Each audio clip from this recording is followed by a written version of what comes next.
Hello, I'm Margot Politis. Welcome to Study English, IELTS preparation. Today we're going to look at ways of discussing a topic.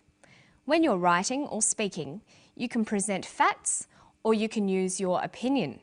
But how can you tell the difference? Today we'll find out. We're going to listen to a scientist talking about vitamin D and cancer. In this clip, see if you can hear both facts and opinions being used. I believe that the public health problem for vitamin D deficiency is quite significant. I would estimate minimum 25% of adults in the United States, Europe, and probably even in Australia are vitamin D deficient. I mean, if you think about it, over 250,000 women in the United States will develop breast cancer this year. Something like 50,000 will die. If 25% of those breast cancers could have been averted, prevented in some way, just by having a little exposure to sunlight, would have been really tremendous. So he was talking about the links between vitamin D and cancer. Many Australians these days are avoiding the sun because they know it can cause skin cancer. But by avoiding the sun, they're missing out on vitamin D, the vitamin that you get from sunshine. And this is leading to other health problems. When you're reading, writing, or listening to an argument like this, it's important to be able to tell the difference between statements of fact and statements of opinion. But how can you tell the difference? Well, there are a number of ways you can express your opinion. Today, we're going to look at two of these, using phrases that express an opinion and using modal verbs. First, let's look at some phrases. The key words to listen for when you're trying to decide whether someone is talking about facts or opinions are words like believe, think, argue, feel, opinion, or view. These vary from formal to informal. If I was talking with my friends, I might say, I think or I believe.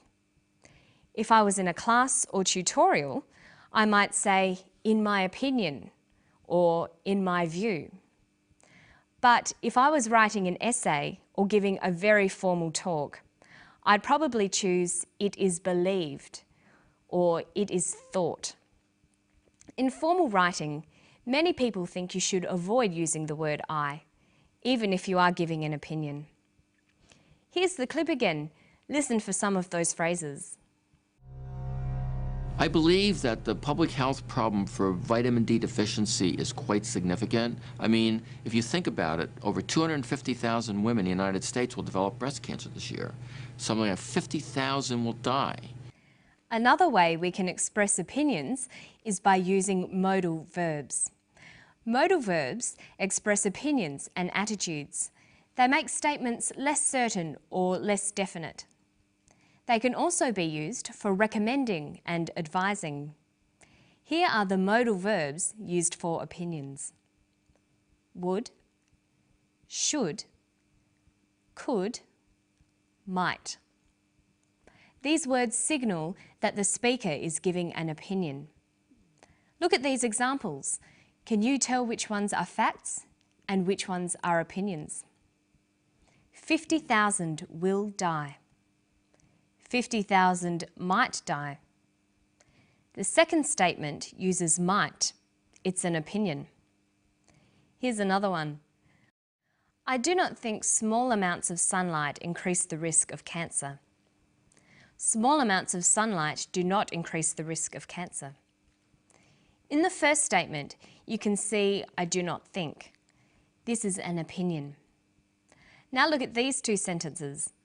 I believe that vitamin D deficiency might become common among adults. Vitamin D deficiency will affect 25% of adults. The first is an opinion. I believe, might become. The second is a fact. Will affect 25% of adults. Now let's watch the clip again. Listen for the phrases and modal verbs of opinions. I believe that the public health problem for vitamin D deficiency is quite significant. I would estimate minimum 25% of adults in the United States, Europe, and probably even in Australia are vitamin D deficient. I mean, if you think about it, over 250,000 women in the United States will develop breast cancer this year. Something like 50,000 will die. If 25% of those breast cancers could have been averted, prevented in some way, just by having a little exposure to sunlight, would have been really tremendous. Okay, so you can see that Professor Hollick is expressing an opinion using a combination of phrases and modal verbs. But now we're going to look at some pronunciation tips. When you're learning English, there are 3 very important parts of pronunciation. They are word stress, sentence rhythm, and intonation. Today we're going to look at the first 2.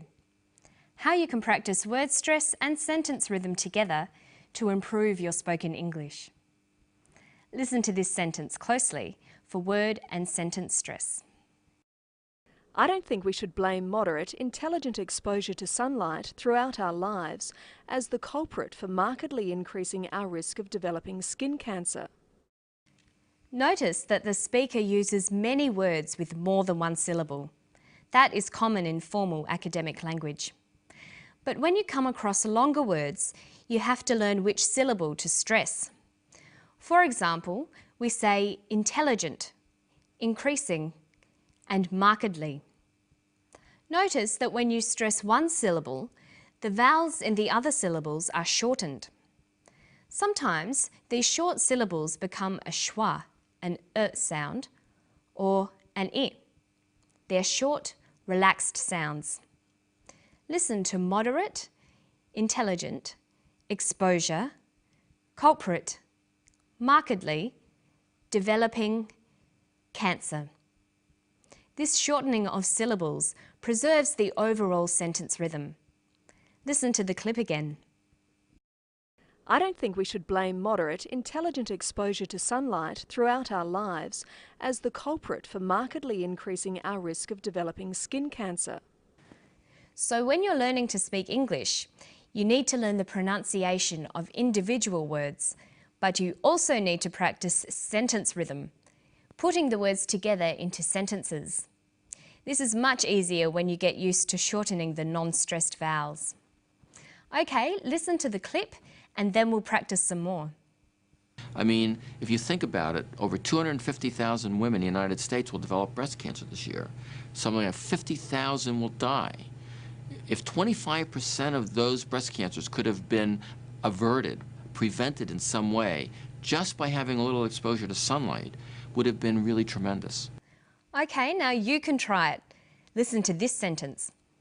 It would have been tremendous to have averted or prevented significant vitamin D deficiency. Let's look at each of those words.